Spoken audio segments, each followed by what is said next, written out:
Le 26 minutes sport.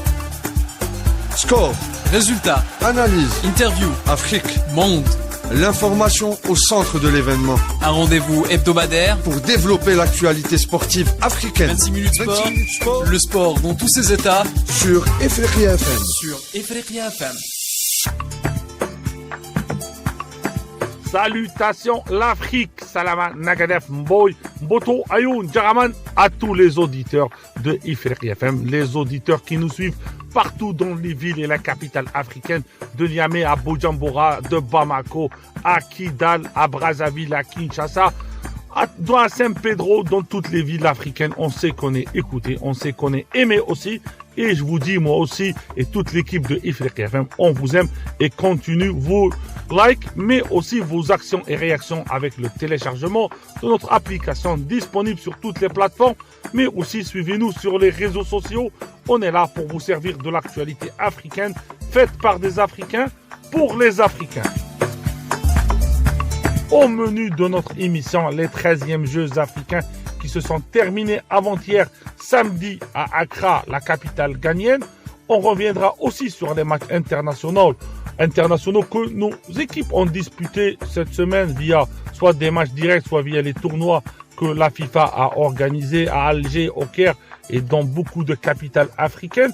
Et on reviendra sur le championnat de la Côte d'Ivoire avec de l'actualité des éléphants et aussi de l'information continue sur le football ivoirien. Les Jeux africains se sont terminés à la capitale ghanéenne Accra. La fin des 13e Jeux africains avec une domination égyptienne. Les pharaons, tête des médaillés de cette édition, qui est une édition très très appréciée. On va dire que l'Égypte a dominé le continent cette fois-ci avec 189 médailles, 101 médailles en or, 46 en argent, 42 en bronze. Le Nigeria, deuxième du classement, 120 médailles, 47 en or, 33 en argent, 40 en bronze. L'Afrique du Sud, 106 médailles, 32 en argent, 32 en or et 42 en bronze. L'Algérie, quatrième du classement, 114 médailles, une très très belle prestation algérienne. La Tunisie, 87 médailles et le Ghana, pays hôte, 86 médailles. On va dire que cette édition-là, c'est une édition d'apprentissage et c'est un test event pour les athlètes africains. La 14e édition, pour vous rappeler, mes amis, elle sera au Caire, elle sera à la capitale égyptienne. L'Égypte, elle accueillera en 2027 la 14e édition des Jeux africains. Pour plus de détails sur la compétition de Accra avec nous, notre consultant habituel dans l'olympisme, Béchir Mortari, journaliste qui travaille aussi en freelance pour des médias, mais aussi il collabore avec le comité olympique. Bonjour Béchir. Bonjour Walid et bonjour aux auditeurs d'Ifriqiya FM. Béchir, un mot sur ces Jeux. On vient de clôturer samedi dernier la 13e édition des Jeux africains Accra 2023 au Ghana, qui ont vu la participation de plus de 5000 athlètes représentant 54 pays africains. Donc la cérémonie de clôture était quasiment similaire à la cérémonie d'ouverture qui reflète les cultures africaines et surtout le chant ghanéen. Cette édition a vu la participation forte de l'Égypte avec le plus nombre d'athlètes qui dépasse les 500 membres de la délégation. Donc, comme je vous avais dit, les Jeux africains, c'est un événement continental très très important pour les athlètes africains parce que ça tombe dans une année olympique, juste 4 mois qui nous séparent des Jeux olympiques Paris 2024, l'événement que n'importe quel athlète rêve d'y participer. Et les Jeux africains étaient un bon test pour la majorité des athlètes. Le podium n'était pas étonnant. On a vu l'Égypte en tête avec le nombre de médailles qui dépasse les 100 médailles d'or. Et en deuxième position, Nigeria, troisième, les Sud-Africains qui ont brillé dans leur sport préféré, si je peux dire, la natation.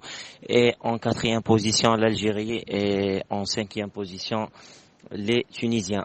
Donc un podium, un top 5, pas étonnant à mon avis, parce que c'est les nations africaines qu'on avait l'habitude de voir mener le sport africain, notamment dans les éditions précédentes des Jeux africains. Béchir, quelle était, on va dire, la performance sportive de ces Jeux? Bon, si on parle des performances, je vous cache pas que dans plusieurs disciplines, le niveau était très très haut. C'était un niveau très très élevé dans plusieurs disciplines, notamment si on parle de la natation, où il y avait une forte participation du Sud-Africain, qui est parmi eux des athlètes potentiellement médaillables aux Jeux Olympiques. L'athlétisme, comme d'habitude, les Africains sont très très forts en athlétisme, avec la participation des Kenyans, des Éthiopiens et même des pays du Maghreb dans les spécialités demi-fond. Mais aussi dans d'autres sports pas très célèbre en Afrique, mais reste en quête de développement. On a vu une participation très acceptable dans des sports comme le tennis de table, avec des athlètes égyptiens qui étaient vraiment à un niveau, je peux pas dire olympique, mais à un niveau qui est très très très respecté. Et aussi dans d'autres sports comme le cricket, qui est pas un sport très très connu en Afrique, mais avec la participation des Africains anglophones plutôt, comme les Sud-Africains, comme le Ghana, pays hôte de cette édition. Les spécialistes disent que le niveau était très très très acceptable, à savoir très très très très haut. Est-ce que tu peux nous dire quel était le niveau global selon tous les spécialistes présents sur place? Oui, effectivement, comme je viens de dire dans ma réponse à votre question précédente, le niveau était très très très très élevé. Dans quelques disciplines, c'était vraiment un test pour les Jeux Olympiques, parce que si on parle des athlètes qualifiés aux Jeux Olympiques qui n'ont pas pu dépasser le premier et le deuxième tour face aux athlètes qui ne sont pas qualifiés aux Jeux Olympiques, ça prouve que le niveau en Afrique est très très élevé, et cette compétition pourrait être un test pour voir les performances des athlètes et savoir qu'est-ce qu'on doit revoir avant quelques mois des Jeux Olympiques, l'événement phare que n'importe quel athlète attend. Mais ça n'empêche pas que dans d'autres sports, c'était quasiment déjà les mêmes épreuves que les Jeux Olympiques, le même niveau, c'est tout à fait le même niveau. Parce que si on parle par exemple de l'athlétisme, avec la présence des Kenyans et des Éthiopiens et des gens doués en athlétisme, c'était un niveau olympique. Et peut-être je pourrais dire que même cet été, on va pas voir des performances comme on a vu lors des Jeux africains ici au Ghana. Bachir, aussi au niveau organisationnel, comment était le Ghana dans cet événement? En termes d'organisation, je sais que plusieurs ailes médiatiques étaient sur ces Jeux, notamment parce que ils ont été reportés à 2 reprises. Mais il faut savoir que le Ghana n'a pas organisé des Jeux depuis la Coupe d'Afrique des Nations 2008. Et en plus, organiser des Jeux, c'est pas comme une compétition sportive dans un seul sport. C'est vraiment un protocole très très différent. Organiser des Jeux, c'est très très compliqué. Il faut respecter les règlements du mouvement olympique, qui exige un village pour tous les athlètes, et chose qui n'est pas facile. C'est pas pareil comme mobiliser les hôtels qui existent déjà et qui ont l'habitude de travailler avec des visiteurs. Donc établir un village qui va regrouper tous les membres de la délégation, staff administratif, médical et les athlètes, le transport pour des membres, assurer le transport pour des membres de la délégation. Une délégation d'un seul pays pourrait dépasser 500 personnes, comme c'était le cas ici. Donc c'est vraiment pas compliqué. Donc dans ce cas, on pourrait qu'à féliciter le Ghana pour les efforts fournis, parce que les jeux qu'on a vécus, c'était beaucoup de challenges et beaucoup de défis, et ça s'est bien passé pour plusieurs délégations. Donc On tient à féliciter nos amis Ghanéens pour l'organisation et on espère que ces Jeux restent un héritage parce que, comme j'avais mentionné, que le Ghana n'a jamais organisé des Jeux et n'organise pas trop d'événements sportifs. Ça pourrait être un commencement dans ce domaine où notre continent a brillé. On n'oublie pas que notre cher continent a déjà abrité une Coupe du Monde de foot en 2010, un événement très important. On espère que le continent africain pourrait organiser un jour des Jeux Olympiques. Ce n'est pas impossible avec ce qu'on voit dans notre continent et en quête de développement dans ce domaine de management des événements et l'organisation des événements. Donc encore une fois, bravo aux Ghanéens et bravo surtout au peuple ghanéen de leur hospitalité. Et moi personnellement, j'ai côtoyé plusieurs Ghanéens, des simples citoyens, mais aussi des volontaires qui ont été à notre service. Donc on peut dire que félicitations à eux et on espère que l'héritage des Jeux reste pour plusieurs générations, notamment le site Botema que moi personnellement j'ai adoré, avec une piscine qui respecte les normes et même le site d'athlétisme était à la hauteur sincèrement. Donc rien à dire par rapport au site de compétition. On peut pas dire qu'il y avait pas de manquement, mais même aux Jeux Olympiques il y avait de manquements. Donc c'est une bonne expérience pour déjà tirer les leçons pour une prochaine organisation, pourquoi pas. Donc félicitations encore une fois aux gagnants. Merci Béchir. Merci à vous et à plus tard. Et aussi, on te remercie. Et il était avec nous Béchir Mortari, journaliste spécialiste de l'olympisme. Béchir Mortari qui était à Accra, qui nous a fait, on va dire, une très belle analyse. De Béchir Mortari, direction Abidjan, direction la capitale ivoirienne. On reviendra revenir sur, on va dire, sur le championnat local, une domination partagée entre le Racing de Abidjan, le Racing de la capitale, et le San Pedro. Pour parler et avoir toutes les informations du championnat local, on va avoir avec nous notre ami Yapi Elise Marcel, journaliste au site Foot 225, spécialiste du football ivoirien. On va aussi parler du derby, on va dire du classico local entre le San Pedro et aussi l'ASEC Mimosa, drivé par notre ami Julien Chevalier, qu'on salue au passage. Bonjour Yapi, une analyse de cette 21e journée du championnat ivoirien. Bonjour Walid, bonjour aux auditeurs de la radio Ifriqiya FM, c'est un réel plaisir pour moi de vous retrouver. Concernant les événements majeurs qui se sont produits lors de la 20e journée de la l'ONACIL en Côte d'Ivoire, c'est le coup dur de l'ASEC Mimosa qui freine encore. Voilà, défaite de l'ASEC, 1-0 pour FC San Pedro, but inscrit à la 77e minute. Le FC San Pedro qui s'est imposé face à l'ASEC Mimosa à San Pedro. Voilà, l'ASEC qui peine à retrouver son niveau dans le championnat. Sur les 4 derniers matchs, l'ASEC c'est 1 nul, une victoire et 2 défaites, c'est pas fameux. Et malheureusement, les hommes de Julien Chevalier se retrouvent à la 6e position. C'est compliqué. C'est très compliqué pour la SEC parce que les hommes de Julien Chevalier ont un peu la tête à la Ligue des Champions et les matchs ne font que s'enchaîner ici. C'est compliqué. Toutes les équipes sont au niveau cette saison. Ils peinent à retrouver un jeu fluide et l'efficacité. Et derrière, ça commet des erreurs et ça prend des buts. C'est un peu compliqué pour la SEC. C'est ce pourquoi la SEC Mimosa se retrouve à la 6e place. Voilà. Déjà 19 journées pour eux, un match en moins, mais c'est quand même à 10 points du premier qui est le RCA. Voilà.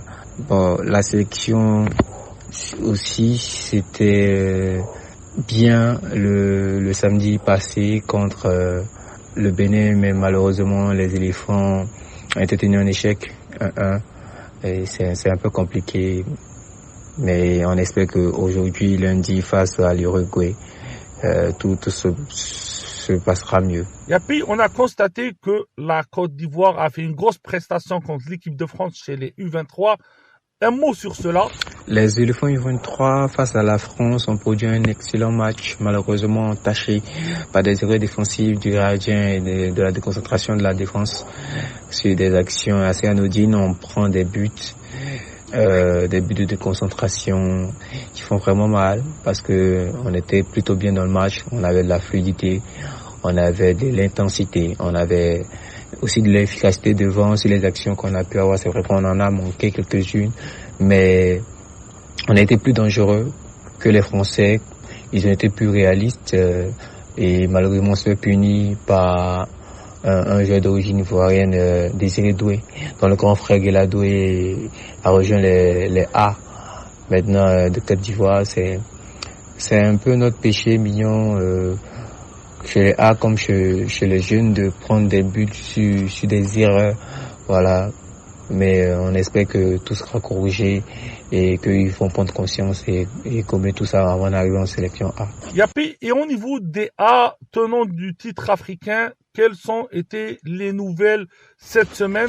L'événement marquant de cette trêve, c'est certainement l'officialisation de la retraite internationale de Max Alain Gradel, le 2 fois champion d'Afrique de 2015 et de 2023 ici à domicile. L'homme aux 112 sélections, 18 buts inscrits et 4 passes décisives, a annoncé lors d'une interview pratiquement en ces thèmes qu'il prenait sa retraite. Il a dit à Malik Traoré: j'ai passé près de 14 ans à servir mon pays, il est temps de penser à moi. C'était les mots de Max Alain Gradel, voilà. Et il nous a encore gratifié de son immense talent lors de ce match amical samedi dernier face au Bénin avec un but inscrit sur coup franc. Il nous laisse une magnifique image de lui et on lui dit merci. Il a aussi reçu plein de messages de tout le monde, des fans ivoiriens et aussi de ses coéquipiers. Donc il laisse un grand héritage derrière lui et aussi plein de responsabilités aux autres joueurs qui doivent endosser maintenant. Face au Bénin, c'était quoi le constat? On a eu un match très difficile face au Bénin de Ghana 3 qui a produit du beau football avec de la fluidité, de l'intensité et de l'efficacité, contrairement aux éléphants champions d'Afrique qui ont sans doute encore le poids de la 3e étoile encore trop lourde sur eux, qui, quant à eux, avaient plein de déchets techniques. Ils étaient plus lents, ils avaient moins d'efficacité devant les buts. Voilà, c'était un peu compliqué. Je pense que c'est pas facile de porter ce poids d'être champion d'Afrique et de venir juste un mois après affronter une équipe qui n'a pas joué la CAN et qui veut prouver qu'elle méritait de la jouer et qui veut forcément battre le champion d'Afrique. Et on s'est bien tiré avec ce nul. Je pense que globalement les éléphants n'ont pas produit grand chose. Ils doivent être satisfaits de ce nul. Ils le méritaient même pas pour moi. Ils ont pu l'avoir. C'est aussi ça le succès d'orgueil du champion. Je pense que on va tout donner face à l'Uruguay aujourd'hui. On va se battre pour essayer de ne pas être ridiculisé parce qu'on est quand même champion d'Afrique. Voilà, on va tout donner pour essayer de donner une belle image pour cette rêve. Merci Yapi, on a beaucoup d'auditeurs à Abidjan et à Saint-Pedro. Un dernier mot pour eux. J'encourage les Ivoiriens et toute la diaspora et tous les Africains à écouter et à suivre les émissions de la radio africaine avec notre grand Walid Boucher-Nafa qui essaie de mettre en lumière un peu tout ce qui se passe sur le continent africain et ça a un plaisir pour moi de participer à ces différentes émissions et j'encourage particulièrement les Ivoiriens à s'intéresser au football africain, surtout le continent, pas que local. Il faut vraiment qu'on puisse exporter des connaissances de ce qui se passe ici en Afrique et pas se focaliser que sur le football européen. Merci pour pour l'invitation, Walid. Merci aux auditeurs de la radio Ifriqiya FM et on se dit à très très bientôt. On avait avec nous Yapi Marcel Élysée. Yapi Marcel Élysée, pour vous rappeler, c'est un journaliste et aussi chroniqueur, rédacteur dans le site ivoirien, la référence du football et du sport ivoirien, Foot 225. Je vous invite, mes amis, de voir ce site-là, de liker leurs publications. Eux, ils sont tout le temps sur les publications de Ifriqiya FM, pour vous rappeler la voix de l'Afrique. On va dire cette semaine aussi, on continuera avec des matchs internationaux, des matchs importants. Comme vous le savez, la FIFA, elle a organisé des tournois partout en Afrique. La capitale Alger et la ville algérienne de Annaba, ils ont accueilli ce tournoi-là. L'Égypte aussi, elle accueille un tournoi où elle va être opposée aussi à la Croatie en finale. Beaucoup de sélections africaines participent à des tournois ou des mini-tournois organisés par la Fédération internationale de football pour la journée du sport en général. On va dire, c'est une compétition très très prisée. Pourquoi? Parce que les équipes africaines vont affronter des grosses équipes européennes. Par exemple, je vous cite l'exemple de la Tanzanie qui jouera la Bulgarie, l'Azerbaïdjan. On cite aussi la Guinée qui affronte des sélections d'Amérique du Sud. C'est un tournoi qui a donné beaucoup de satisfaction à nos frères africains, mais aussi on a une série de matchs amicaux. Les séries de matchs amicaux, ils rentrent dans la préparation de la Coupe du Monde 2026 qui se tiendra en Amérique du Nord, au Canada, mais aux États-Unis d'Amérique et au Mexique. Et les équipes africaines, ils se préparent pour la prochaine journée. Pour vous rappeler, mes amis, la prochaine journée, elle sera au mois de juin, où on va dire sur 2 matchs, on va quasiment connaître beaucoup d'équipes qui seront un peu détachées de la compétition. L'Afrique participera à la Coupe du Monde, cette fois-ci avec 10 places. C'est un honneur pour l'Afrique et pour être lauréat, pourquoi pas que l'Afrique gagnera cette Coupe du Monde qui est très prisée. On l'a pas encore gagnée, mais on espère la gagner. Pour vous rappeler aussi les matchs d'aujourd'hui, on aura un Burundi-Botswana. Les deux équipes se connaissent, les deux bébés de l'Afrique de l'Est, ils se connaissent. Madagascar jouera le Rwanda. Les poulains du coach adjoint Gilles Lugon, qu'on salue au passage, l'un de nos auditeurs, vont jouer le Rwanda. Les Comores affronteront l'Angola. Les Comoriens vont jouer l'Angola, les Lusitaniens d'Afrique. Quant au Cap-Vert, va jouer la Guinée équatoriale. Le Congo-Brazzaville affrontera quant à lui le Gabon. Et la Guinée-Bissau jouera le Soudan. C'est le programme des matchs en Afrique aujourd'hui concernant les sélections et aussi dans le cadre de matchs amicaux, mais aussi dans le cadre des matchs de la FIFA. On arrive à la fin de l'émission. Je vous dis à la semaine prochaine pour un autre numéro de 26 minutes sport, mais aussi à vendredi pour un autre numéro de Ifriqiya Sport. Ifriqiya Sport, pour vous rappeler, elle est consacrée pas à l'actualité, mais plus à des sujets en relation avec le sport africain. Par contre, 26 minutes sport, c'est une émission spéciale actualité africaine. Bon Ramadan à tous, bon Ramadan dans toutes les villes pour tous les Africains et dans toutes les villes africaines. Et je vous dis à la semaine prochaine.